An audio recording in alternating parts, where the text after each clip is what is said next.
Olha, ontem a gente trouxe aqui o Ricardo Patá, que é sindicalista aqui em São Paulo, da UGT, União Geral dos Trabalhadores, e ele veio aqui defender contra a terceirização, não toda, mas aquela chamada atividade fim. Hoje nós pedimos a gentileza do professor de Economia da Fundação Getúlio Vargas, professor André Portela, que está aqui conosco. André, boa noite, obrigado pela gentileza, bem-vindo. Boa noite, Geraldo. André, a perda de toque, pelo que a gente tem visto aí, é a chamada terceirização da atividade fim. Qual é a razão dela ser a perda de toque, se os outros setores não há contestação? A discussão toda está no fato de que primeiro, o que é atividade fim e o que não é atividade fim. Então, isso em alguns setores pode ser claro, mas em muitos casos não é. Então, sempre acaba em contestação na Justiça do Trabalho. Então, tem muita incerteza nas relações de trabalho, o que é atividade fim e o que não é. E quem é que determina qual é a atividade fim de uma empresa? O juiz que julga o caso. É a Justiça do Trabalho? A Justiça do Trabalho. E claro que alguns casos... Ele não tem um manual dizendo isso? A princípio, você tem que entrar na Justiça, ter uma ação para... Para o que é... Claro que tem algumas coisas que são bastante consensuadas entre as partes, tudo o que é atividade, o fim e o que não é. Mas tem muitas atividades aí em zonas cinzentas que é decidido na Justiça. Então isso cria uma incerteza tremenda na relação de trabalho, sempre resolvido na Justiça do Trabalho, com todos os problemas que nós já conhecemos disso. André, então, a vantagem disso é que pelo menos se coloca um fim a essa incerteza.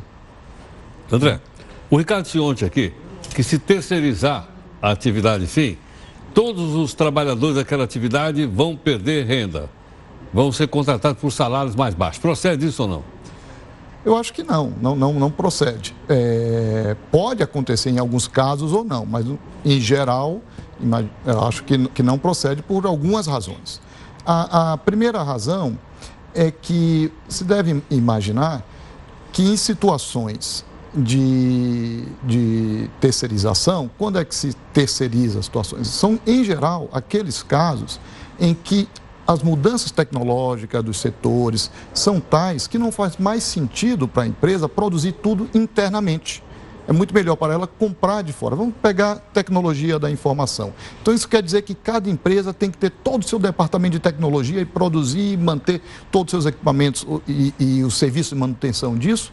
Ou podemos ter um setor na sociedade de tecnologia da informação que presta serviços às outras empresas sobre isso. E as manutenções são feitas esporadicamente ou periodicamente. Porque uma empresa tem que internalizar tudo isso com todos os custos. O que eu quero dizer com isso? Que processo de crescimento econômico é isso.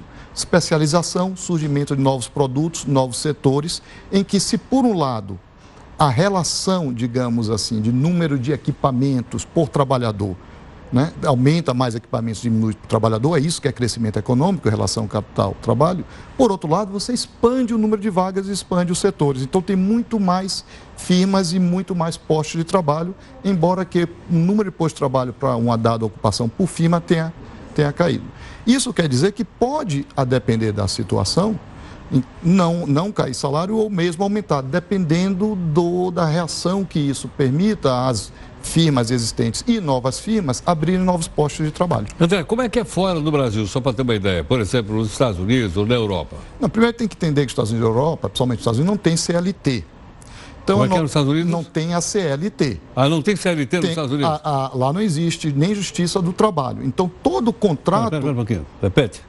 Lá não existe a Justiça... Nos Estados Unidos não tem Justiça do Trabalho? Não, tem justiça, sim, não tem Como nós temos aqui um setor especial. Setor especialista só sobre isso, em uma consolidação das leis trabalhistas. Na Europa tem leis trabalhistas, em alguns lugares da Europa tem Justiça do Trabalho. E tem Justiça do Trabalho também? Na Europa, em alguns países, sim. Tem, tá. Então, a regulação da relação do trabalho é muito própria entre os vários países. Nós temos a nossa por razões históricas, né? E a nossa CLT, ela regula uma relação de trabalho que ela foi feita, temos que lembrar, no período do Vargas, baseado numa legislação laboral italiana, fascista, etc. Carta del Lavoro. Mas o mais importante é dizer que ela tentou regular uma relação de trabalho numa época de produção industrial fordista, com cadeias de produção, em que a produção é verticalizada, em que a mesma firma pega um insumo, material lá desde o início, entrega o produto no final com a cadeia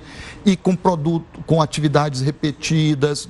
Então, era uma relação de trabalho. Hoje mudou? Hoje mudou completamente. Com as novas tecnologias de informação, computadorização, tudo isso, as relações de trabalho mudou. Talvez o exemplo melhor para você sentir na pele é o que aconteceu com o setor de telecomunicações, e com jornais, com internet, com tudo isso.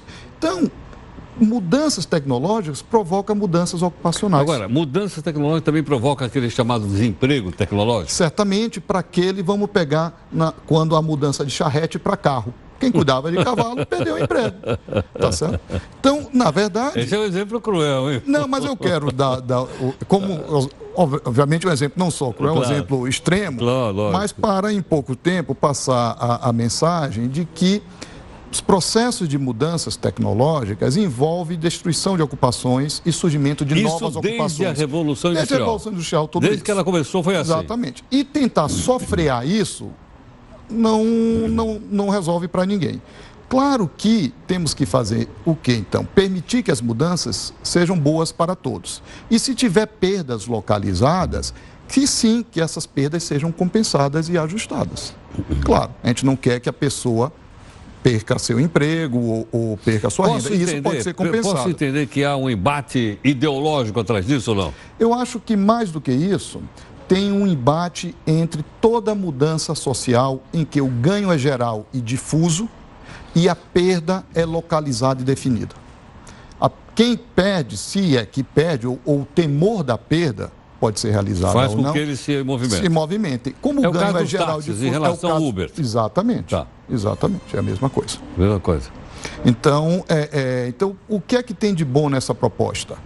É que ela, de alguma maneira, primeiro tenta lidar com essa situação que não existia antes e que é real que as empresas enfrentam, os trabalhadores já enfrentam e que nós não temos legislação para isso adequada. O que temos é uma súmula do STF que diz que é possível em atividades meios e não atividades fins. Entendi. Professor André Portela, professor de Economia da Fundação Getúlio Vargas, gentilmente aqui conosco. André, ainda pensando um pouco, olhando para frente, quando eles falam em reforma trabalhista, é reforma nessa lei chamada de CLT? Eu não sei a proposta que o governo vai lançar ou vai dizer. O que eu imagino é fazer algumas mudanças na CLT e certamente alguns elementos da CLT. É viável pegar essa CLT e dizer, bom, isso aqui pertence para vamos fazer uma nova ou não? É muito difícil, isso, claro. Vai haver uma resistência grande, né? Não só resistência grande, é claro que é importante... Porque o Código Civil foi... Agora o Código de Processo Civil foi reformado inteiro. Bom, aí vai depender do que é que a sociedade queira. Claro que precisamos de um sistema social de proteção ao trabalhador. Né? A pergunta é se a CLT é o melhor sistema de proteção social que temos. Né? Eu acredito que temos muitas coisas que podem ser melhoradas, adaptadas e adequadas aos novos tempos. Né? Tem Mas aí não fica aquela meia sola? Dependendo de como você o faça. Não é? Aí vira um Frankenstein, você fica cortando e costurando, cortando e costurando? Pode ser, depende de como você o faça. Por exemplo? Veja só, hoje a CLT, como qualquer, enfim, mesmo com a nossa legislação trabalhista, já é um cipoal de coisas e que impõe não só às empresas, mas aos sindicatos, uma estrutura imensa só de acompanhamento e de negociação do que fazer. É uma estrutura muito grande e junto a isso toda a Justiça do Trabalho. Então, de fato, é um conjunto de instituições... E deve ter um custo alto isso, né? Isso quer dizer, é um conjunto de instituições que é muito custoso para a sociedade, né? Para toda vez ter que lidar com tudo isso. Imagine contratar, descontratar tudo. Então, de fato, tem muitas coisas, inclusive por causa das novas tecnologias, que podem ser melhoradas e aprimoradas, sendo mais rápidas a contratação, a adequação de regimes, as próprias negociações de salário, as formas de pagamento, dar liberdades para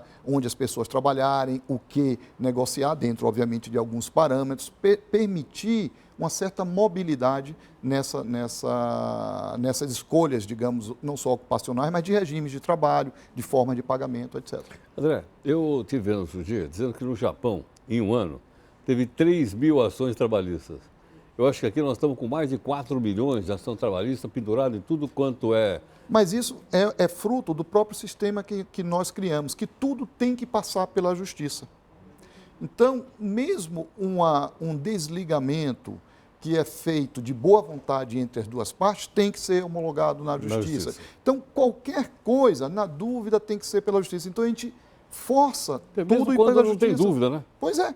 Não, como você falou, as partes concordam, mas ainda assim tem que ser referendado tem que ser referendado na justiça. Essa é a discussão que muitos debatem sobre a predominância do negociado sobre o legislado. Pode ter muitos acordos feitos entre as partes, não digo nem entre as partes individuais, trabalhor e firma, mas a nível mesmo de... Um acordo coletivo, coletivo de trabalho. Tem em muitas situações é revertido na justiça, é revertido por conta de interpretações de juízes que acham que aquilo que foi negociado entre as duas partes não está em contradição. Quer dizer, há sempre uma intervenção do Estado. Há sempre a tutela do Estado em considerar que o trabalhador, mesmo bem representado pelo seu sindicato,